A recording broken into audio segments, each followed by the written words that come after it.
Hello! Today we're going to have an unusual video where there will be no 3ds Max. We are going to talk about one of the most important soft skills for professionals working in the visual arts, the design eye.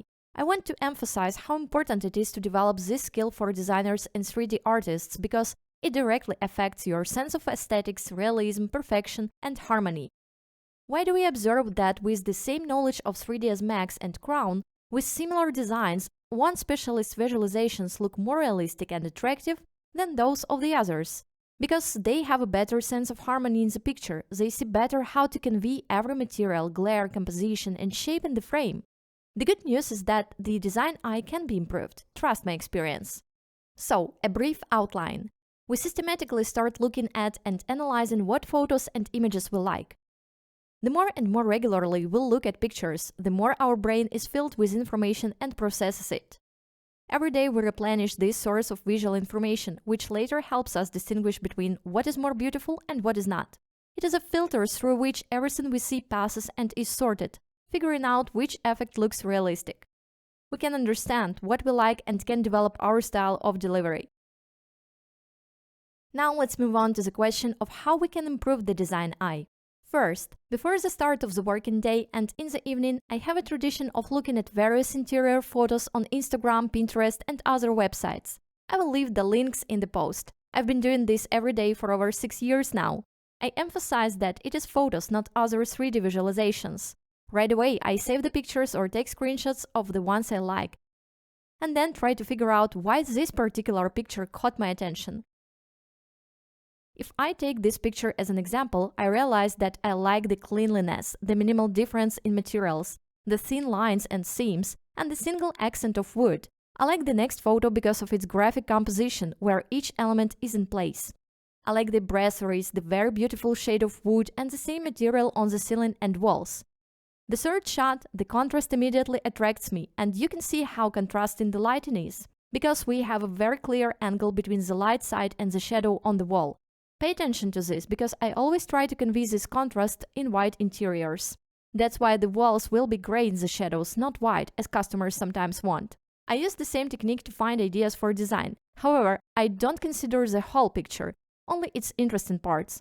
For example, in this shot, I like the solution with the radiator that fits into such a step. A single shade of wood was chosen for both the floor and the furniture. I want to show another similar shot. I love such shades and natural light in the bathroom. Please note that the walls and floor are similar in material, but the bathtub looks very accentuated. An interesting shot of the glass doors that have a matte, milky shade and diffuse warm lighting in the bathroom. In this shot right away I like the carpet and its material. I analyze in detail how to make such a material. I also adore the combination of monochrome with a bright shade of wood. In addition to photo sites, I subscribe to many designers and photographers around the world. Right now, I love to see projects from Taiwan and South Korea because the designers feel this minimalism very well. I always save photos that I like to my favorites and analyze them. You have to look at how the material looks in bright light and what kind of reflection and relief it has. This way, we systematically analyze visual information and compare what we like even more from the pictures we have chosen. Second, before starting each project, we create a mood board with the atmosphere we want to convey. To do this, we create a collage with images from the customer and add our own to understand what the final image should look like. The collage could be made in various applications such as Canva, paper, and others.